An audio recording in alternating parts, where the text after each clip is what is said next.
Assisting an engineering firm in the replacement of much-needed infrastructure, Bigge provided a Manitowoc 16,000 crawler crane to hoist and set a bridge to span a mountain creek in the hills of Watsonville, California.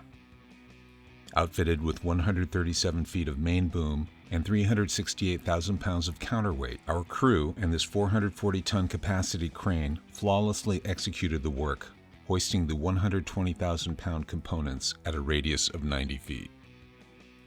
The previous bridge was severely compromised by damage from heavy rains in 2022. Prior to the completion of repairs, residents have been isolated from regular roadways and required to use alternate routes, including fire roads, leading to hazardous conditions and congestion.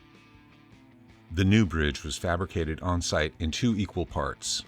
The first section was swung into place and lowered onto an abutment. The second section was swung in a similar fashion, and the 2 halves were joined to complete the steel structure.